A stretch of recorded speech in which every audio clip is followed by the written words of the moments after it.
I want to know, just before we get this started, because we know it's all about the youth in this community as well. So I just need to interview you for a quick second. Is that okay? This wasn't maybe not part of the program, but very relevant. So Ben, tell me, have you ever wanted to invent something or create something yourself? I would create like a procedure that would end cancer because I hate cancer. Oh God, did you hear that? Okay.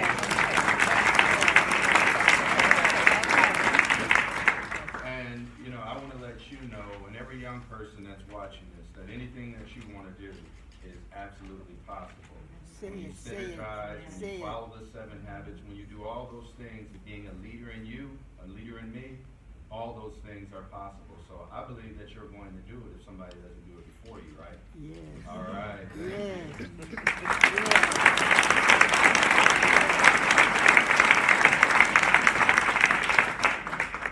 Wow, I was thinking he was going to say, you know, I'm going to create a video game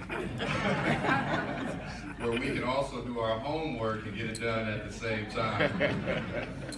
But, you know, just following on to Ben and, you know, my children here and the young people, when we talk about things being the opportunity for things to actually happen, we don't really have to go much further than taking a look at what happened about 100 years ago when John Deere purchased the Waterloo Gasoline Company. And, you know, who would have thought that at this point in day that John Deere would have revolutionized the agricultural machinery, not just in the city of Waterloo, not just in the Cedar Valley, but become a worldwide leader.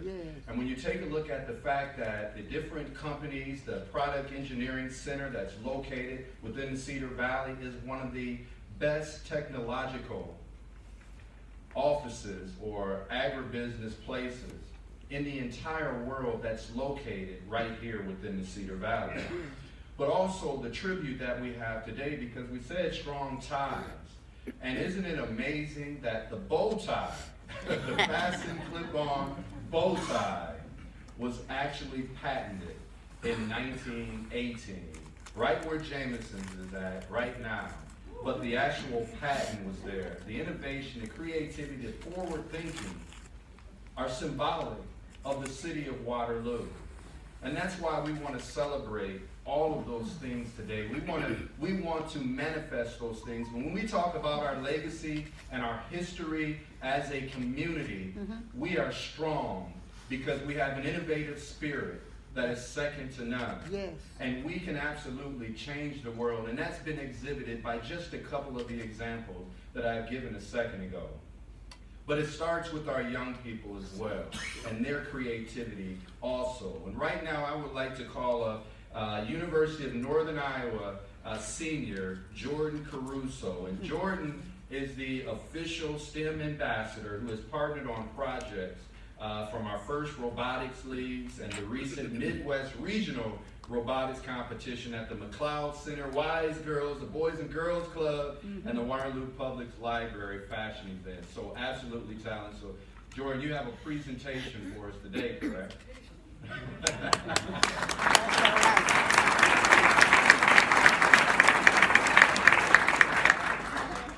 don't know if I necessarily have a presentation, but we actually made bow ties since the patent was made for the bow tie clip in Waterloo. So at UNI, we actually have a fabric printer, so we can make our own fabric print on Illustrator, put that in repeat, and print it on our own fabric in our lab. And from that, we can cut out and make our own designs. So Mayor Hart actually asked us to make some bow ties, and I made a design on that with the Waterloo logo. And we made all of these for him to have. And hand out, I think that's what you're doing with them. All right.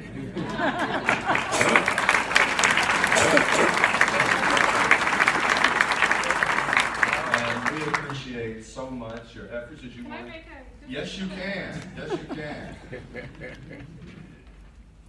I would really like to And emphasize. who are you? Oh, I'm Annette Lynch. I am Jordan's professor at the university. And I'd like to recognize Jordan's contribution to the community in terms of all the children that she has worked with in our computer-aided design lab. She has taught endless numbers, probably some of the kids in this room, including actually Mayor Hart's son, how to do computer-aided design, how to design their own logos for the stage, for the hip-hop group. So she has contributed a bunch to this community, and I'm very proud of her. Thank you for giving me this opportunity.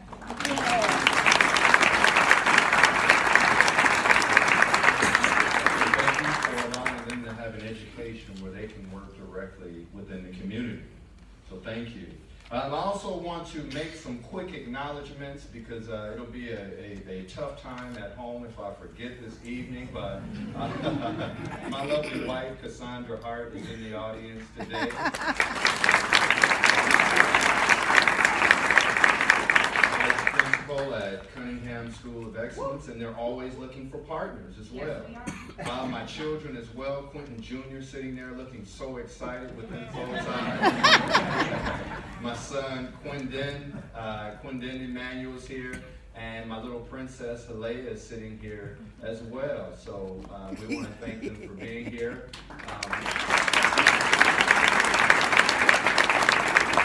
And I have to tell you, I know all of you probably feel the same way, but I believe it more so than any of you. I have the greatest pastor, Pastor Mike Lee Coleman of Antioch Baptist Church.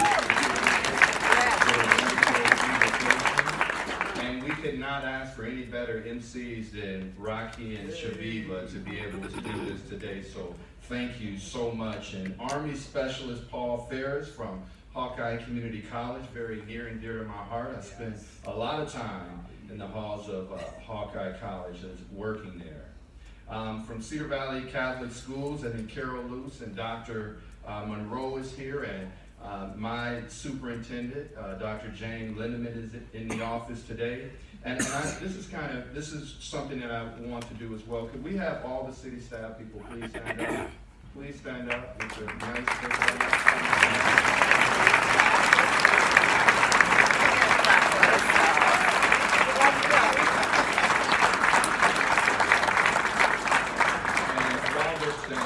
I want to tell everyone in this audience that the city staff that we have for Waterloo are second to none. Amen. Every day they are working hard, Monday through Monday or Monday through Sunday.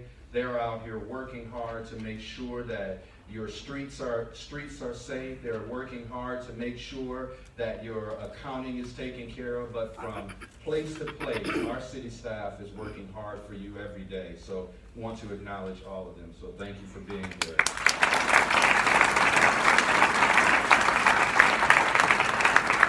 Not that they had a choice. All right, can we have all of our elected officials please stand up? If you would please stand to be acknowledged. We have Councilwoman Margaret Klein, Councilman Chris Shemp, Councilman Jerome Amos, and Councilman Pat Morrissey as well. We want to acknowledge you and thank you for your efforts also.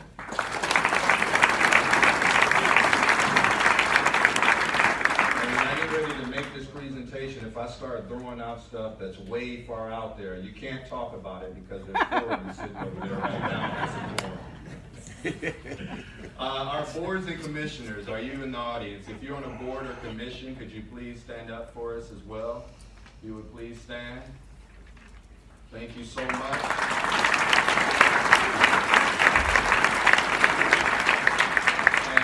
Boards and commissioners will probably tell you it's great pay being on a board and commission for the city.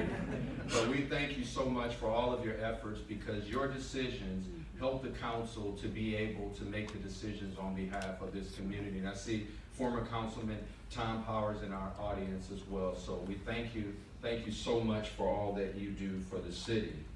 And we also thank all those that work and are volunteer for our nonprofits and our social service organizations. And once you start naming people and naming groups, you always miss a bunch of people as well. So I apologize in advance for not mentioning you if I miss you. But more importantly, I want to thank those of you who choose to live here, work here, play here, and to live your lives here. And those of you who care enough about the progress of the city to take a little time out of your busy schedules to come to an event like this. And in this day and time, I don't take it for granted that you're here, because we have seen across the state and on a national level sometimes a complete polarization on issues that are important to all of us. And sometimes it seems that we hear more about what separates us than what actually brings us together. But we must never forget about those that have paved the way and made it possible for us to be here today. People like Willa Mae Wright and Curly Haltman, Anna Mae Weems, Bob Brown, and so many others throughout our community, here and gone, that have paved the way for us to have the opportunities we all have today. And nor can we forget about the Benjamins and the Aleas and Quentin Juniors, or children that depend on all of us in any capacity to make sure that we put them first. Because it takes all of us working together to create stronger ties for a stronger community. And I was asked a little while ago, Quentin, what have you ever done on your own? And you start thinking about it. Well, I had this idea and this concept, like it started from the heart. And then I started thinking about all those that helped along the way. And then I started thinking, well, I did get elected, right? And then I remembered that I only had one vote in that process. Then I remembered, man, I'm raising some amazing children. My wife just rolled her eyes. And then I thought about the foundation that was laid before me from my parents, Lily and Grocie Hart, that are in the audience today. Amen. And also my mother-in-law.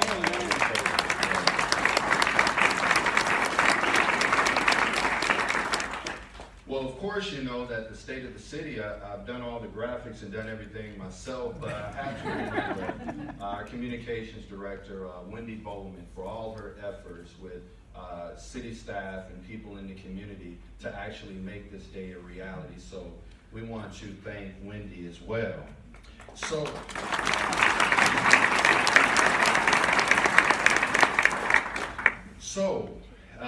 I can tell the truth in front of all of you that I have done nothing on my own. But none of us have. That's right. While one of us may have come up with the great idea, there's been others that have come along to refine it. Yes, sir. There's been others that provided the tools and the finances to make it a reality. Yes. There's others that actually made connections for us or opened doors or help us to take it to the next level. Yes. And see, when working together, the results are far greater than working alone. Yes, sir.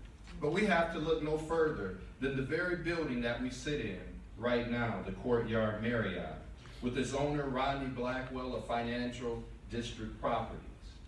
So I want you to go on a little trip with me right now and close your eyes and just imagine in this very building the sound of heavy machinery, the clanging of metal, the smell of oil, and the exhaust.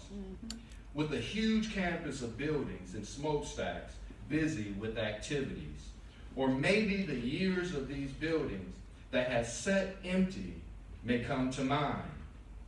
But when we open our eyes and admire the beauty, the elegance, and the transformation from rubble to refinement, we may too easily forget all that it took to get us to this particular place. Amen. It took years of collaboration, partnerships, to transform this building into the state-of-the-art certified LEED building with life and vibrancy that is talked about around the country. And when some people said no, there was the vision to say yes. And this is a true example of bringing people together with a common vision focused on the greater good for this community.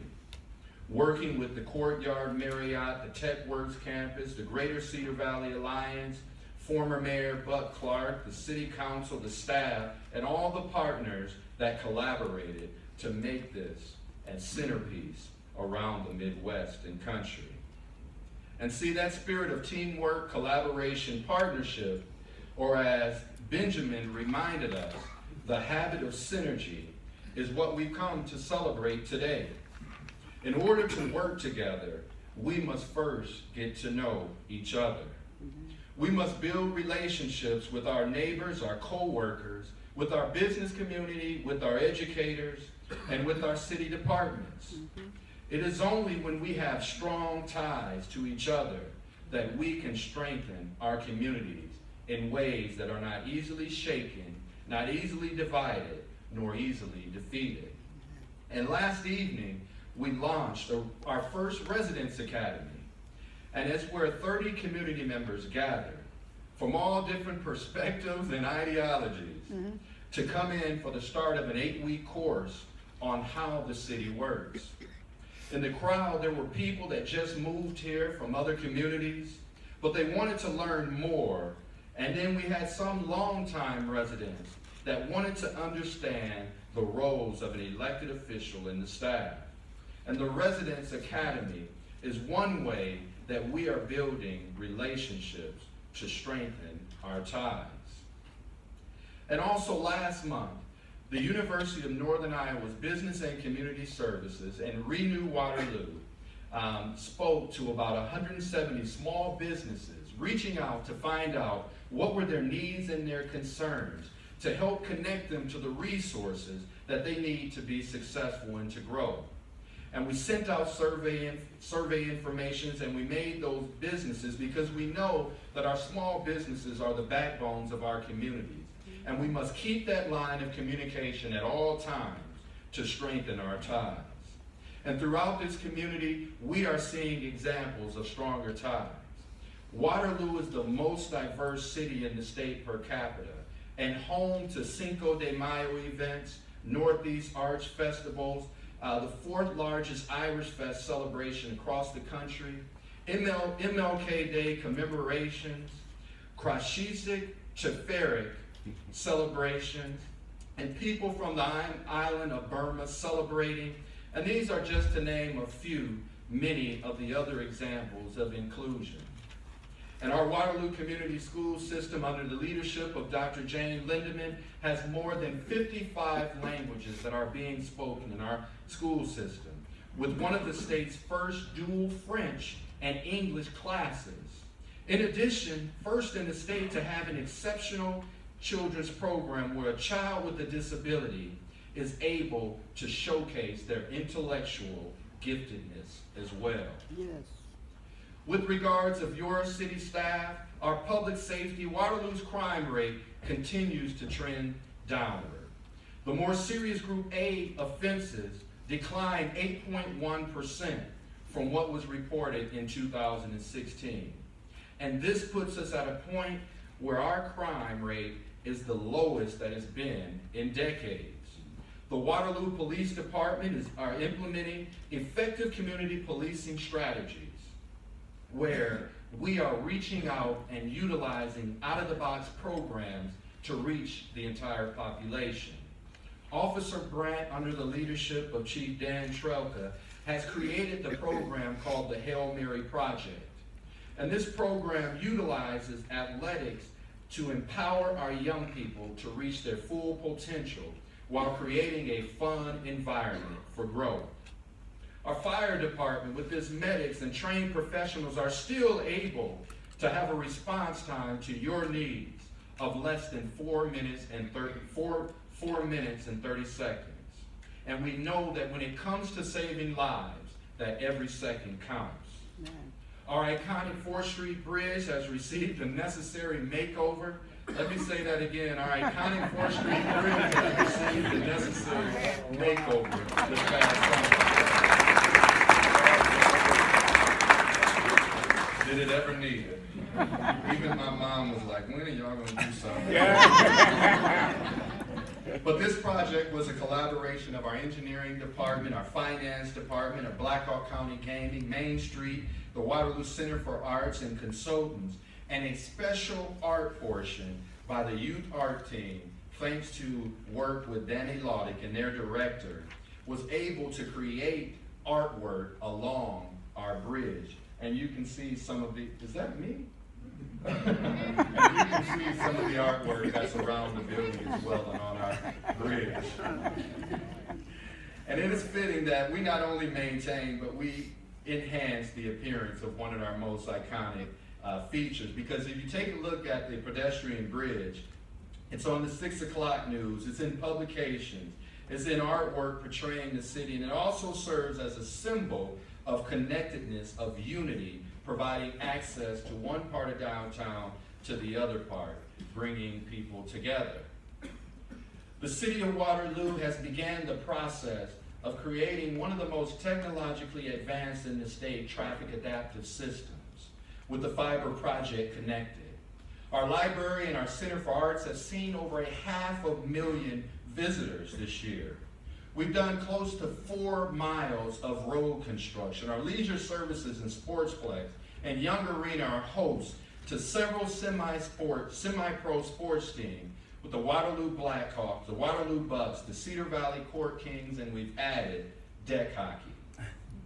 And our CES department has created a brand new state-of-the-art public access studio. Our Human Rights Commission is celebrating a series of events that are in commemoration of the 50th year of the slaying of Dr. Martin Luther King Jr. But not in addition to show division, but to show how we can be united as a community. Amen. Our clerk's office, our HR office, and our finance office, along with our city council, have created task force that are dealing with real issues to make sure that our city government moves into the year of 2018.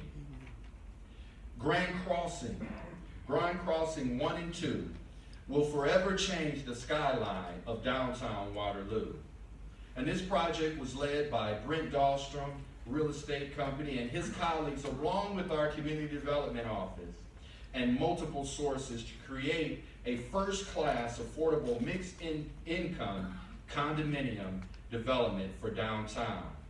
And I highlight this for you because this project has been nationally recognized across the entire country, from Washington, D.C. to the state of Iowa, because this is a development that not only has mixed income people living in this development, because we want to make sure that everyone is included to the renaissance of the city of Waterloo. Yeah.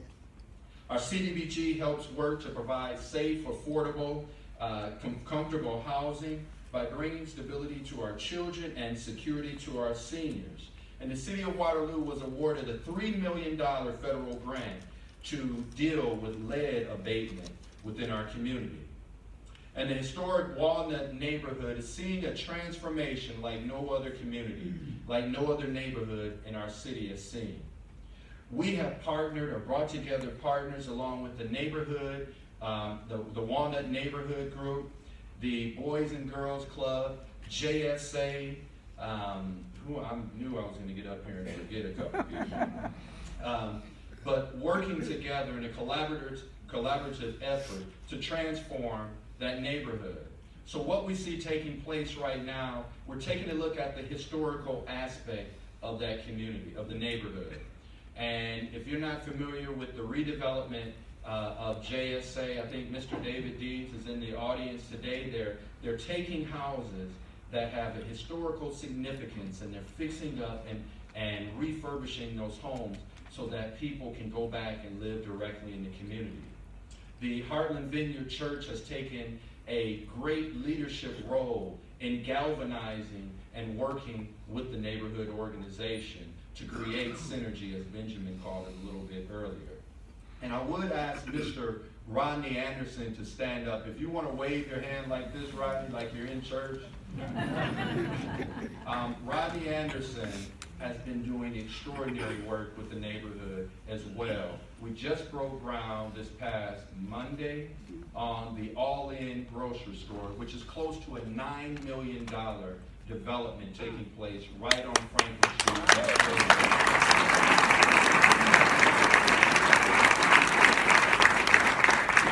And we're partnering with Habitat for Humanity to create living opportunities within that area as well. And this is important because no matter how far we have great developments to the south or to the north, we want to make sure that every community has an opportunity to succeed, so no one gets left behind as we all move forward collectively. And this will be a model that we can use in other parts of our community for future success as well.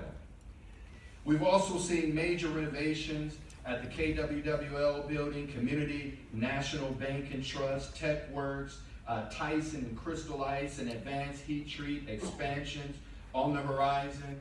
And we've seen the phenomenal work that our own Waterloo Development Corp has done in downtown Waterloo to create that framework for success moving us forward. And I think Dan and Bob may be in here. Could you please stand up, gentlemen? All right.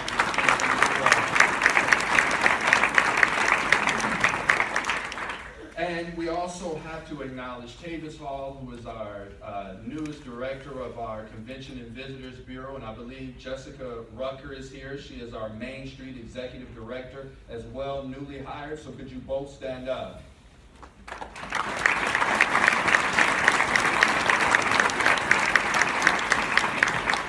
And so this is absolutely important because it's vital, the hands of those that are in leadership to move our community forward.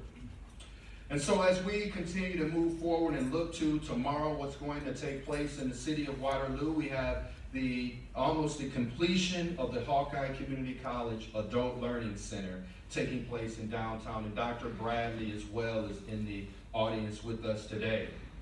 Where's Chuck Rowe at? Chuck. Also, we have the new Boys and Girls Club Teen Center that is about to break ground at some point once we move forward. But Chuck, you're doing an excellent job working with our young people as well, so thank you as well.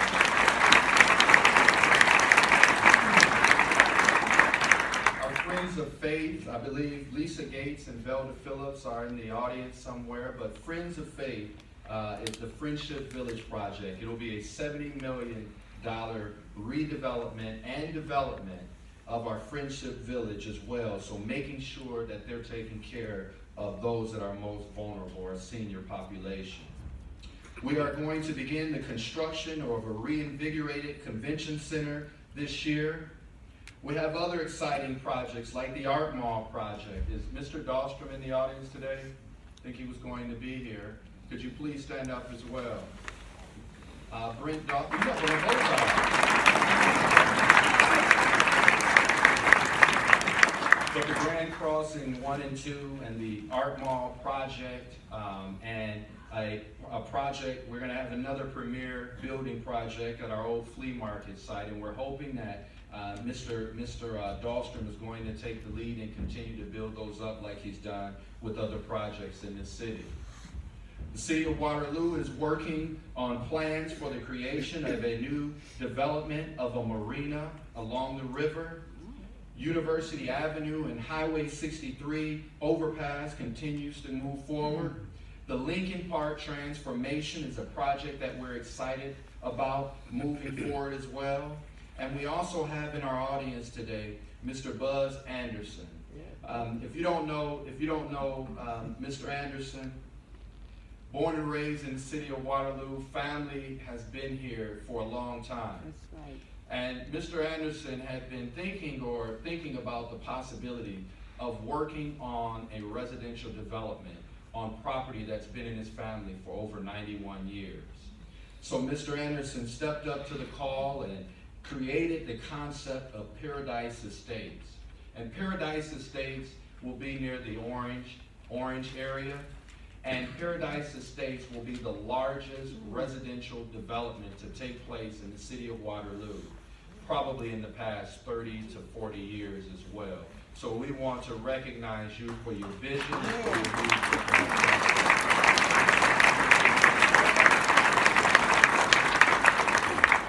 And we still need to vote on that next week. But we'll get there together. Another project that we're working on that we're really proud about, and overall it seems like the entire Cedar Valley is proud of, and that is the concept of shared services. We have a shared services committee that's composed of Dr. Linda Allen at Hawkeye Community College, Dr. Norris at the University of Northern Iowa, my good friend Mayor Jim Brown from Cedar Falls, the City of Waterloo. We also have the Waterloo Community School District, Cedar Falls Community School District, our Black Hawk County as well, and Intercog is putting these shared services conversations together because we recognize there were some commonalities where, well, just let me put it, it's been too long since we sat down at the table and saw what we can do to do things a little bit better as an entire community.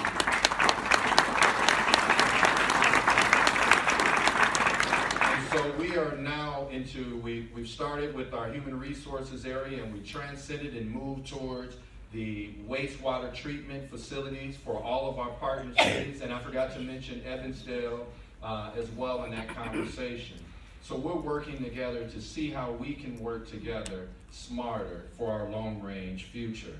And I also failed to mention Mr.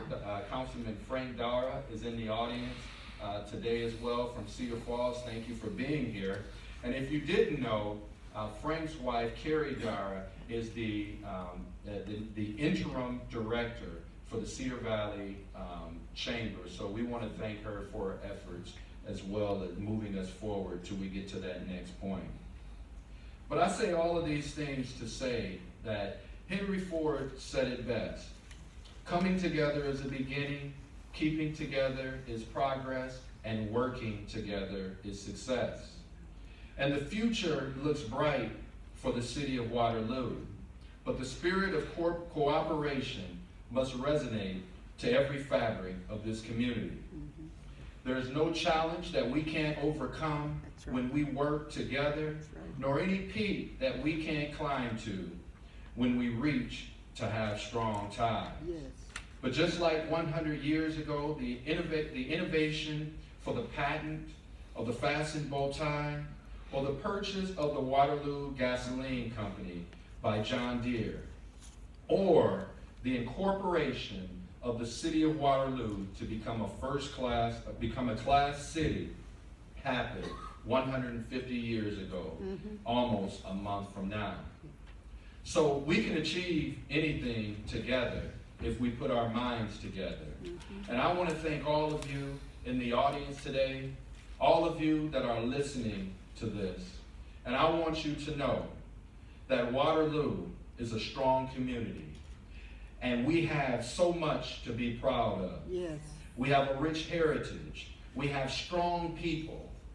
We have a business community that's striving and investing within our community. So my challenge over the course of this next year is to ask yourself, what can I do to synergize a little bit better? What can I do to challenge that person next to me? But not just talk about some of the challenges or the issues that we face, but how can we work together to build consensus so that our children that look up to us for leadership and opportunity will have a place that they're proud of, and those that have come before us feel proud of the advancements and their contributions that they've made along the way. So I want to say God bless all of you.